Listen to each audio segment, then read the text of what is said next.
ನಮಸ್ಕಾರ ಎಲ್ಲರಿಗೂ welcome back. ನಾನು ನಿಮ್ಮ ಮಂಜು, ನೀವು ನೋಡುತ್ತಿದ್ದೀರಿ ಮಂಜು ಸ್ಟೋರೀಸ್. ಸ್ನೇಹಿತರೆ, ಇನ್ನು ಈ ವಿಡಿಯೋ ಸ್ಟಾರ್ಟ್ ಮಾಡೋಕ್ಕಿಂತ ಮುಂಚೆ ನೀವು ಇನ್ನೂ ನಮ್ಮ ಚಾನೆಲ್ ಅನ್ನು ಸಬ್ಸ್ಕ್ರೈಬ್ ಮಾಡಿಲ್ಲ ಅಂದ್ರೆ ಈ ಕೂಡಲೇ ಸಬ್ಸ್ಕ್ರೈಬ್ ಮಾಡಿ.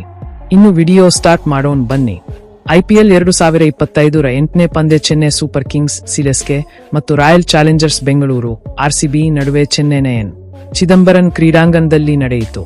ಈ ಪಂದ್ಯದಲ್ಲಿ ಸಿಎಸ್ಕೆ ನಾಯಕ ಋತುರಾಜ್ ಗಾಯಕ್ವಾಡ್ ಟಾಸ್ ಗೆದ್ದು ಮೊದಲು ಬೌಲಿಂಗ್ ಮಾಡಲು ನಿರ್ಧರಿಸಿದರು. ಬ್ಯಾಟಿಂಗ್ ಮಾಡಿದ RCB ತಂಡವು ಉತ್ತಮ ಆರಂಭವನ್ನು ಪಡೆಯಿತು.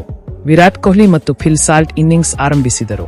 ರಜತ್ ಪಾಟಿದಾರ್ RCB ಪರವಾಗಿ ಅತಿ ಹೆಚ್ಚು ರನ್ ಗಳಿಸಿದರು. ರಜತ್ ಪಾಟಿದಾರ್ 32 ಎಸೆತಗಳಲ್ಲಿ 4 ಬೌಂಡರಿ ಮತ್ತು 3 ಸಿಕ್ಸರ್ ಬಾರಿಸಿ 50 ರನ್ ಗಳಿಸಿದರು.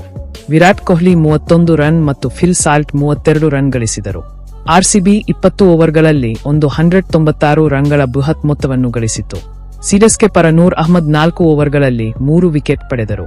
197 ರನ್ಗಳ ಗುರಿಯನ್ನು ಬೆನ್ನಟ್ಟಿದ ಸಿಎಸ್ಕೆ ತಂಡವು ಅತ್ಯಂತ ಕಳಪೆ ಆರಂಭವನ್ನು ಪಡೆಯಿತು.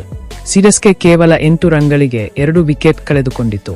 RCB ಬೌಲರ್ಗಳು ಉತ್ತಮ ಬೌಲಿಂಗ್ ಪ್ರದರ್ಶನ ನೀಡಿದ್ದರಿಂದ ಸಿಎಸ್ಕೆ ತಂಡದ ವಿಕೆಟ್ಗಳು ಒಂದರ ನಂತರ ಒಂದರಂತೆ ಬೀಳುತ್ತಲೇ ಇದ್ದವು.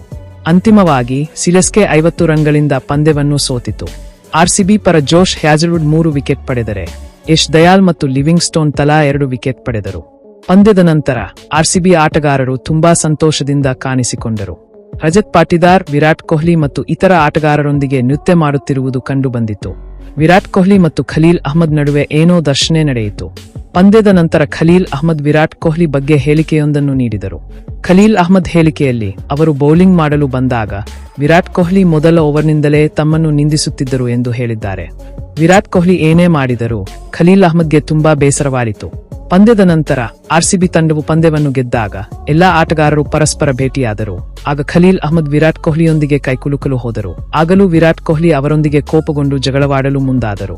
ಖಲೀಲ್ ಅಹ್ಮದ್ ಪದೇ ಪದೇ ತಪ್ಪಿಸಿಕೊಳ್ಳಲು ಪ್ರಯತ್ನಿಸಿದರು. ವಿರಾಟ್ ಕೊಹ್ಲಿ ಅವರನ್ನು ನಿಂದಿಸಿದರು ಮತ್ತು ಅನುಚಿತವಾಗಿ ವರ್ತಿಸಿದರು. ಖಲೀಲ್ ಅಹ್ಮದ್ ಅಲ್ಲಿಂದ ಹೋಗಲು ಪ್ರಯತ್ನಿಸುತ್ತಿದ್ದಾಗ ವಿರಾಟ್ ಕೊಹ್ಲಿ ಅವರ ಕೈ ಹಿಡಿದರು. ಆಗ MS ಧೋನಿ ಅಲ್ಲಿಗೆ ಬಂದು ವಿರಾಟ್ ಕೊಹ್ಲಿಗೆ ತಿಳಿ ಹೇಳಿ ಸಮಾಧಾನ ಮಾಡಿದರು. ಧೋನಿ ಇಲ್ಲದಿದ್ದರೆ ವಿರಾಟ್ ಕೊಹ್ಲಿ ಖಲೀಲ್ ಅಹ್ಮದ್ಗೆ ಹೊಡೆಯುತ್ತಿದ್ದರು ಎಂದು ಖಲೀಲ್ ಅಹ್ಮದ್ ಹೇಳಿದರು. ಈ ಘಟನೆಯ ಕುರಿತು ನಿಮ್ಮ ಅಭಿಪ್ರಾಯವೇನು? ಈ ಬಾರಿ IPL ಟ್ರೋಫಿಯನ್ನು ಯಾವ ತಂಡ ಗೆಲ್ಲುತ್ತದೆ ಎಂದು ನೀವು ಭಾವಿಸುತ್ತೀರಿ?